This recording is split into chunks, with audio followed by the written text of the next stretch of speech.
Okay, so we're looking at a common failure mode that we'll see in a lot of houses here, and that is the trapdoor leading up to the attic in the garage. And a lot of times you'll see it inside your own house too, where you got the wood hanging down like this, the frame is just falling apart, and you can see that people with various degrees of capability over the years have tried to make repairs to it. And so what causes this typically is, it starts off with a lousy builder. And you know, people always ask me, Jeff, why do you keep criticizing the builders? Why are you calling them names and stuff like that? And well, because this is why. You know, what happens a lot is they overcharge you for houses, and this is the quality of the workmanship that they give you here. And all they care about is getting stuff done quick, moving on, making a quick buck, and move on to the next one. And they don't care about the wake of damage they leave behind for you to come in and repair later. And the problem is all it would have taken was about 90 seconds of work, and this never would have happened. So the way these usually work is the builders come in here and they'll brad nail these all the way up around to whatever's up there. Sometimes there's a wood frame up there, sometimes there's floor joists, but they'll nail them and staple them, whatever. And the problem is, and you can see with this one here, they don't come in afterwards and caulk along the perimeter. And if they had just done that, the caulk is as strong as 1,000 nails. That would have held everything together. And maybe if they just put a little bit of PL adhesive in the seams right there before they put everything together, the seams would have held up. So here you can see that seam there collapsed. And then if we can get in real close there and look, you can see somebody tried adding a nail after the fact later on. I didn't know what they were doing. And then over here in the corner, you can see somebody came in later and tried to add a Phillips head screw. Good God. All they did was split the wood because they didn't use a pilot to pre-drill. And you can see over the years people have tried to fix this by adding in more nails and more nails. The problem why none of this works is they keep either adding nails, which don't have any gripping power. They would have been better off with screws, and then just screwing the screws all the way down, and then you could put putty over them and sand it down and paint it. The other thing that they could have done, which I'm going to show you here, is when you put your brad nails in, put them in at an angle. Put one in this way, the next one goes in that way. That way it can't pull straight down on it, right? So that's what we're going to do. We're going to put PL adhesive on these seams here to try to get these seams to stay together here.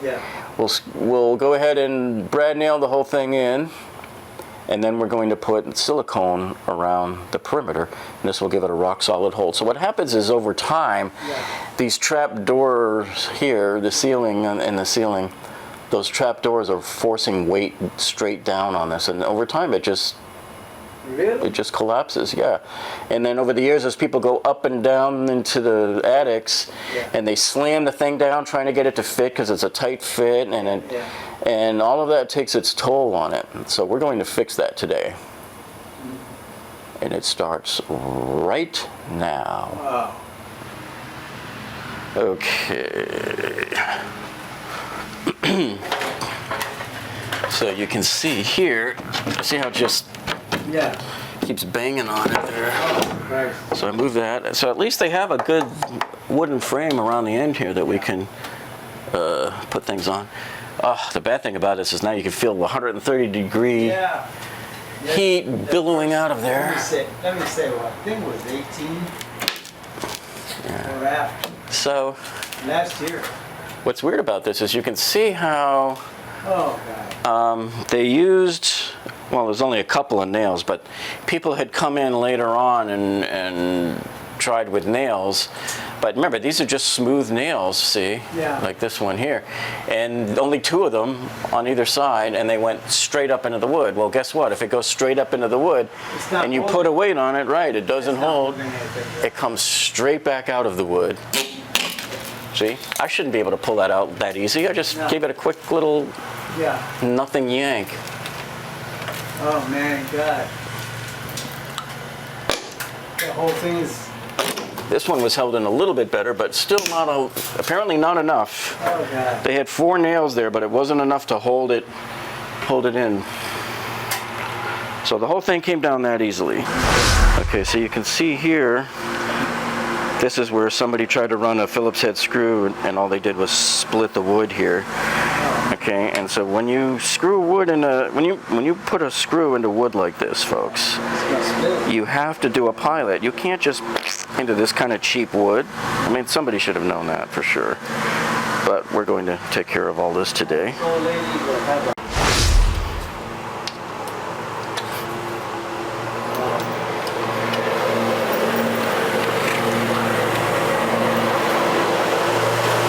I'll set it right up here to get a little bit of leverage, and then just give it a couple of bangs. See, goes right down. Nice and easy.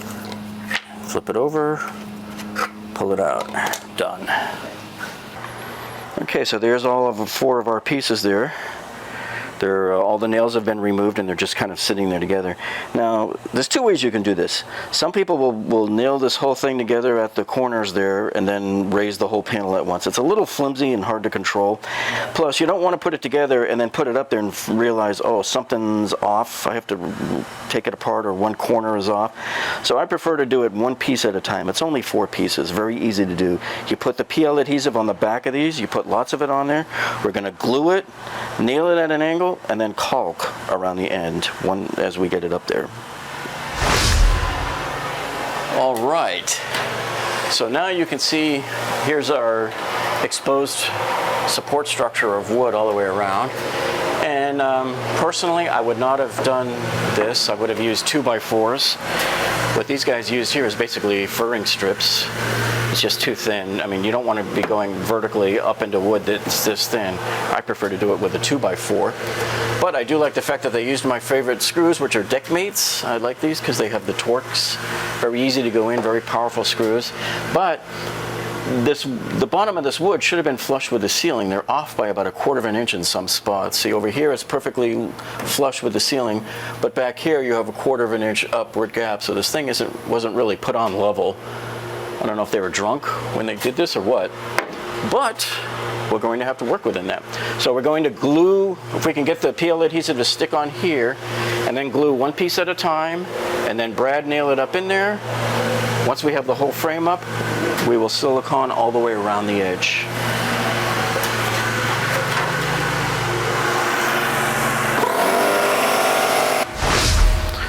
All right, so now we're going to be using this PL 3X here. This is my go-to adhesive. I use this for just about everything I ever do. And the reason why is it's got the best hold out there. I like it even better than liquid nails. So if you go and look on YouTube, you'll see videos out there where people tested and compared this against all of the major adhesives out there, and they did testing on these machines for engineering where they do shearing tests and pull strength tests, and the PL3X always outdid all of them. And even better than this is the PL8X. I don't use it because I have a hard time getting it to squeeze out of the tube. It's way too thick and there's just something wrong. I don't know why I can't get it to come out of the tube. I have to address that with them. So the 3X works perfectly, and it's pretty much the best thing out there. We glue 1 piece at a time, and then we install it up onto the ceiling there. We brad nail it in. So I usually just glob it on real good, mostly in the center part of it. You don't want it oozing out the edges. So I just do like these S patterns like this, right down the middle.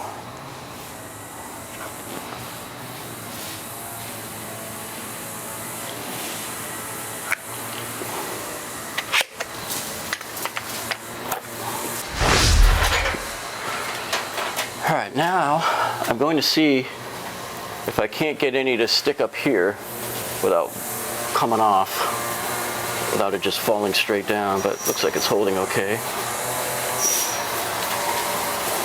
So I like to put the PL on both surfaces.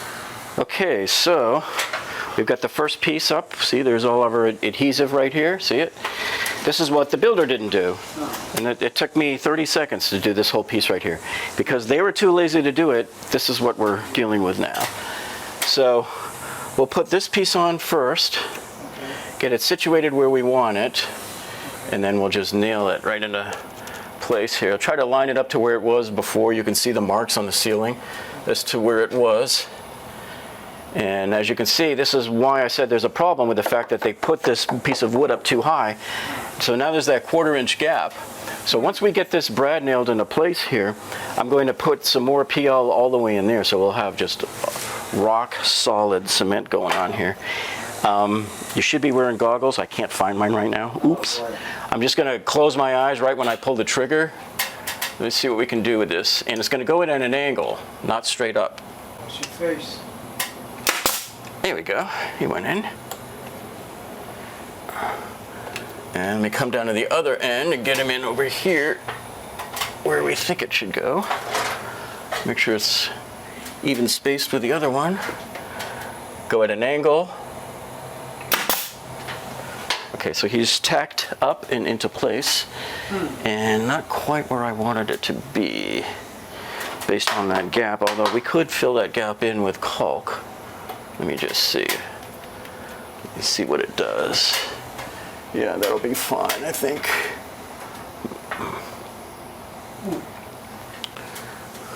Okay, so once we have that in, we'll go at an angle here with this one. Come back at another angle with this one. See how I'm changing angle each time? Yeah. And, It really holds, huh? well, this isn't going to hold perfectly yet till we get it all into place. And then the other one goes back at this angle. Okay, so you can see it's still a little flimsy and loose. Why? Because they have this big gap up here. So once we have the whole frame in place here, what we're going to do is I'll come back and shoot a whole bunch of PL adhesive right up into this seam here, and it'll be like cement. So once we have it into the shape where we want it to be, where everything's lined up, that'll be good.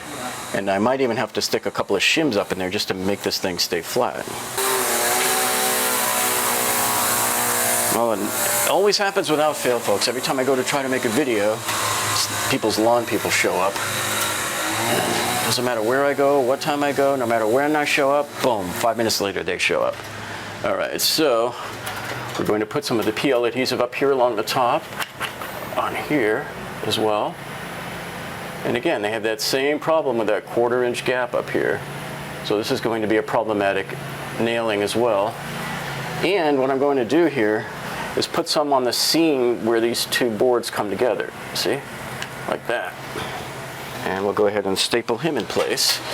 Again, I'll look away when I staple at an angle, and at an angle this way, and at an angle this way. He's tacked nicely in place, so I can do this one, and I can do this one. How long are those things? Okay, so now we're going to do a lot better with this side, because this side the wood was nice and flush with the ceiling. Okay. So I'm going to put a little bit of the PL adhesive right on here where the two pieces of wood come together, and then we'll get it right up here along here. So this will work out really nice for us.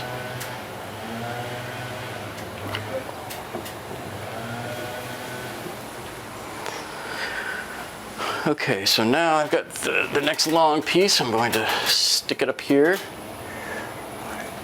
and mash it right in place there. Now the glue, since it's flush, the glue, the adhesive here, the PL adhesive, should hold this guy in place. See, I can just step away from it right now. That's why you're supposed to mount these flush with the ceiling, because this is how you're supposed to be able to do it. Just put it there and walk away from it, and then you can run your staples or your nails, whatever you're going to put in there, you can run it right through there. Okay, so I'm going to line these up better with the other frame here. And what I want to do is put that final piece in before I brad nail these. So this likewise should stay too, because it's fairly flat up there. So we'll get him into place. We'll move him around a little bit and see what we can do with him. So now he's pretty closely matched up. So now we can start shooting in some nails. Yeah, I'm going to go at an angle here, look away. I'm going to go at an angle here, look away. Make sure it goes through the wood. So he's tacked down nicely now. I'm gonna go at a different angle here on this one and look away. Go at a different angle, look away. All right, so right now I have 4 pieces holding this in, and it's already nice and tight, beautifully tight.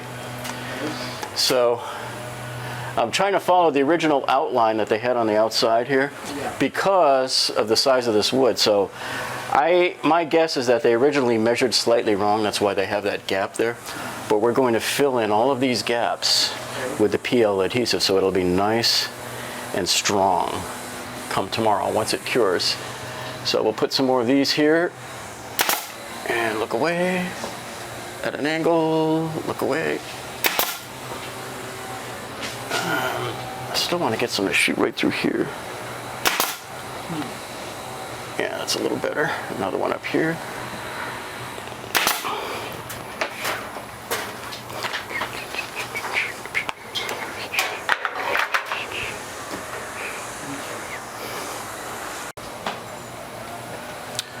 Okay, so now that I have all of these guys in, what I'm going to come in and do here on the corners is shoot brad nails to go right in through this wood and into the other piece.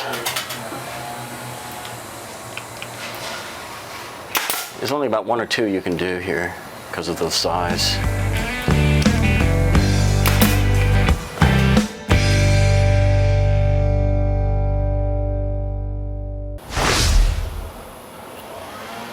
Okay, so here you can see what we did up above here.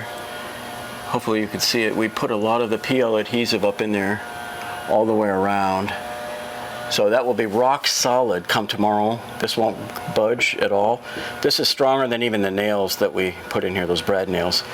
So the combination of the brad nails going up at an angle and all of that PL adhesive up there, this will be strong, strong, strong. Stronger than anything the builder did. The whole house will come down around this before this ever comes down. And then you can see in the corners, we mashed in some of the PL adhesive there too. So you come and you pan down over here to the other corner, where the way they cut it originally, it had to be a little bit of a gap there. So we'll get that all filled in. This thing will be completely immovable. Okay, so now you see these gaps all the way around the perimeter. We're going to fill that in with a silicone. Now most people might try to take the cheap route and go with caulk, but anytime you're dealing with high heat and humidity, this is in a garage, and even if it was in your house, by the attic it's going to be really hot up there. So you want silicone. You don't want caulk that will dry and crack over the years. You want something that's guaranteed to be strong and mold resistant and has a lifetime guarantee.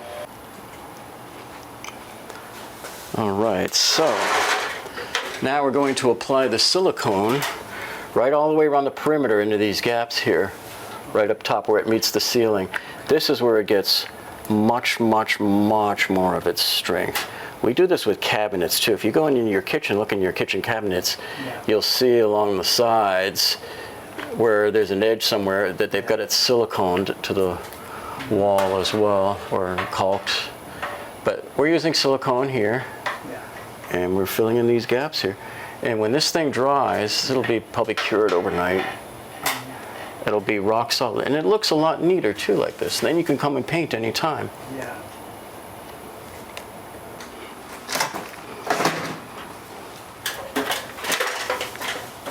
And then likewise, we'll come down this side too. Just shoot a lot of it right into that gap. Okay. And you're off to the races. All finished here. You can see how we caulked along the ceiling there. That's the way the builder should have done it in the first place. Why didn't they? Well, we don't know why. Well, we know why. Because they don't care about you. They just care about making money. And if they have to spend any money on doing this kind of stuff in time, then they don't make as much money. Although if they had done this right in the first place, just put a little glue and then come back and put some silicone around the edges, this never would have happened, because the silicone alone is really enough to just hold this thing on nicely. And then of course remember, this is not, this might not be the best looking solution here. This is just a temporary fix that allows it to get right back to the current situation where it was, where they had this piece of wood as the trap door. So ideally you'd want to come back here in December and redo this thing, I would take this whole frame off here. I would take this wood structure that they put here off, these furring strips, and I would replace it with 2x4s, get everything redone, get the 2x4s where they're flush with the ceiling here. And then I would also have to, of course, adjust the cut of this guy to make it fit on there. And I always tell people, get a piece of white gasket and go all the way around the edge of your board, so that when it sits on top of this, it fills in any gaps of where there might be imperfections there in the shape and the level and all that. And it keeps any air from the attic from leaking out. You don't just want to have wood coming down and touching wood. It doesn't do you any good. You need compression. You need a nice compression seal. And I would also prime and paint that door as well. Because, like, I don't know if you can see this here in the camera, but I can see it. It's slanted. When they put that piece of frame right there, that framing wood in there, it's slanted. You can see the left side is lower than the right side. So that's what's creating these problems here with the shape and why everything's not, it wasn't adhering to the ceiling properly, because that frame wasn't put in correctly to begin with. And so they had gaps in there that when they tried to shoot their nails in, the nails weren't holding, because you effectively made it 1/4 of an inch less effectiveness with your brad nails because of the gaps. But everything is now glued in all the way around with the PL adhesive, see? And same with this side, you can see it's just nicely caulked along there. And we filled in a lot of the nail holes too with the silicone here. So they can just paint right over this whenever they're ready. Next day, I usually like to wait till everything dries and cures overnight and then come in and paint the next day.